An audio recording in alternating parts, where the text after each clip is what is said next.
All right, discussing the brain and the nervous system. We'll begin with brain development. So, brain development, interestingly, if you look at the development between the mouse and the human, very specifically what we are interested in as psychologists is the different structures, the different abilities as the brain develops. So you can see, especially in the chimpanzee and the human, the well-developed frontal lobes. The frontal lobe is the part of the brain that controls important cognitive skills, such as emotional expression, problem solving, memory, language, judgment, sexual behaviors. It's also where we develop the ability to stop a behavior. So where we, especially in our early 20s, we gain maybe more common sense and say, oh, this is a stupid idea, I shouldn't do it.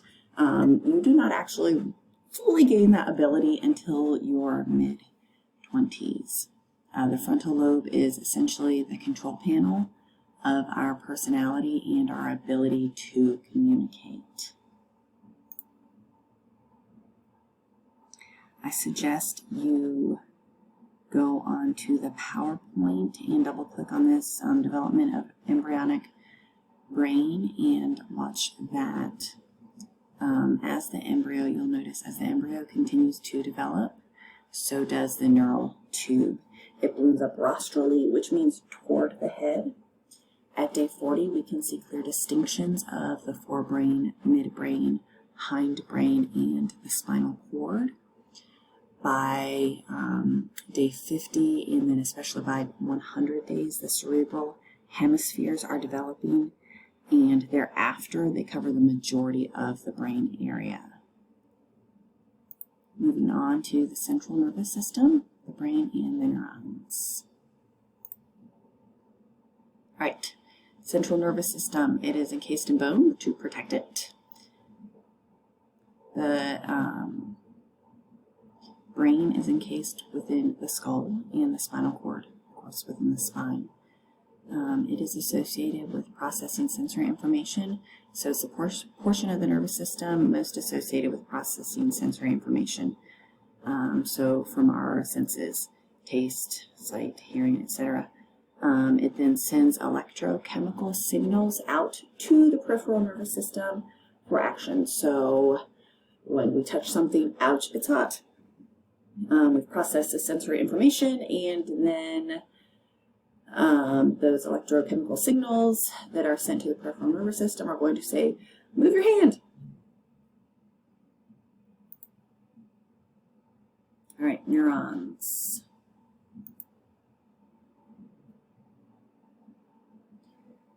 We have several different explanations here. I will post these on Brightspace. A simple explanation of the way that neurons talk to one another. An electrical charge builds, that is the action potential, if you see that right up on there. It is fired down the axon, the tail, toward the synapse, which is the small gap between the neurons.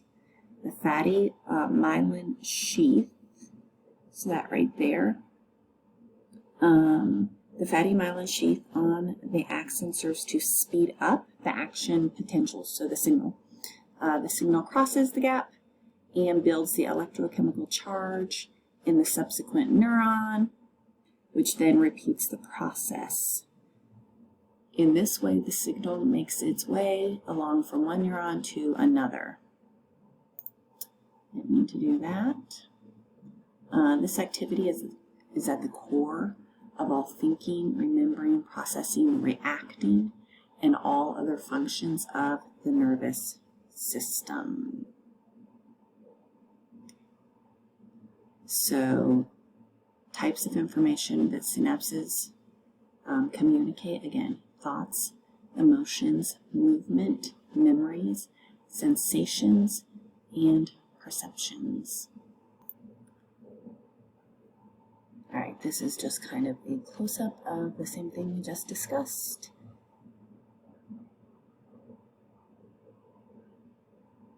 Moving on, the brain. All right, structures of the brain. Okay. Located beneath the cerebrum, the limbic system, right in here, is a collective name for structures involved in emotion, motivation, and emotional associations with memory. It primarily refers to the amygdala, the hippocampus, the thalamus, hypothalamus, basal ganglia, and cingulate gyrus. All right, the amygdala. It is an almond-shaped set of neurons, part of the limbic system located in the temporal lobe. It is involved in processing and expression of arousal and emotions, like anger and fear. Basal ganglia refers to a group of nuclei lying deep in the frontal lobes. Again, part of the limbic system. It involves involuntary movement and coordination, learning, and memory. The cingulate gyrus is the area of the limbic system that lies just above the corpus callosum.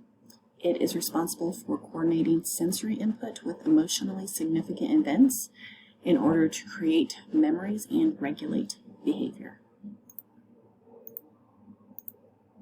All right, brainstem. Show some of the structure, the medulla, the pons, midbrain, diencephalon, function of the brainstem, survival, sleep, wake cycles, sensory motor function, and growth hormonal behaviors. So what do you think happens when the brainstem is severed? That is what is referred to as brain dead. So the brainstem is part of our body involved with all major vital functions. The term brain dead is used when a person's brainstem stops functioning. When the brainstem stops functioning, there is zero chance at life off of life support. The structure, again, of the brainstem is medulla, pons, midbrain, and diencephalon. Diencephalon is thalamus and hypothalamus. Function, collection of these regions controls heart rate, breathing, digestion, our sleep-wake cycle, some sensory and motor function, as well as growth and other hormonal behaviors.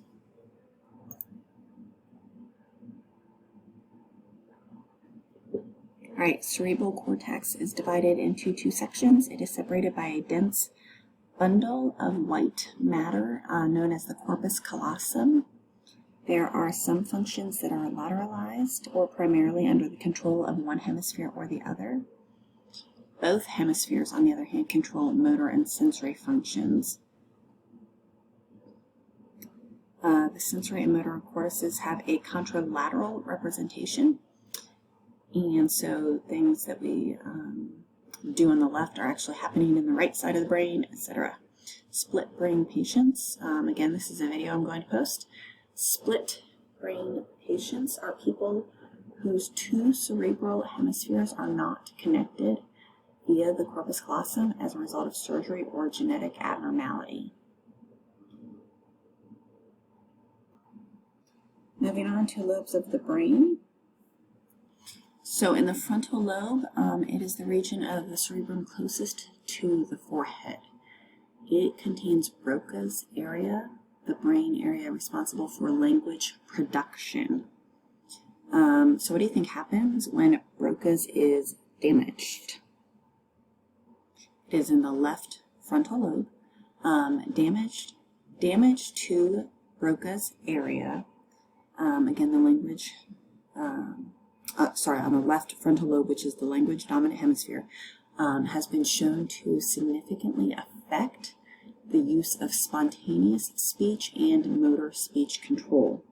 Words may be uttered very slowly and poorly articulated. Frontal region is also involved in central and executive functions, such as speech, which we discussed, problem solving, planning, and organization. Moving on, the yellow portion, the parietal lobe, is involved in somatosensory and gustatory sensation. So basically touch and taste. So somatosensory is touch, gustatory is taste. This is where you will find the somatosensory strip. I will show you that on the next page. It is like a map of the entire body and receives input from the skin and muscles. The temporal lobe, green, controls sound and smell. Temporal lobe contains Wernicke's area, that is spelled W-E-R-N-I-C-K-E, Wernicke's. It is responsible for language comprehension. It is related to Broca's area. So again, remember, Broca's is responsible for language production, the ability to speak. Wernicke's is responsible for the ability to comprehend. So damage to Wernicke's area can result in, it's called agnosia, or the inability to understand or recognize speech.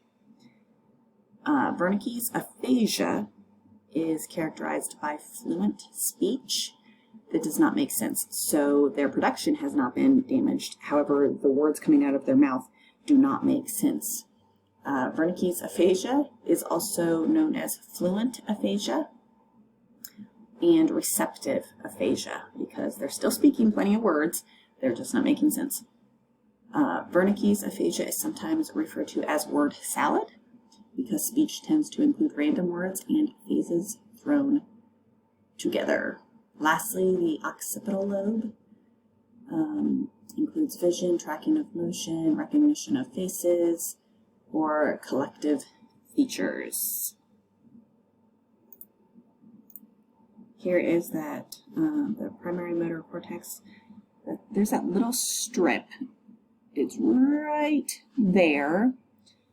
So one particularly fascinating area in the frontal lobe is called the primary motor cortex. This strip running along the side of the brain is in charge of voluntary movements like waving goodbye, wiggling your eyebrows. It is an excellent example of the way that the various regions of the brain are highly specialized. Each of our various body parts has a unique portion of the primary motor cortex devoted to it. You can see each individual finger has about as much dedicated brain space as your entire leg. Your lips, in turn, require about as much dedicated brain space processing as all of your fingers and your hand combined. All right, going to pause this, and then we'll move on to the peripheral nervous system.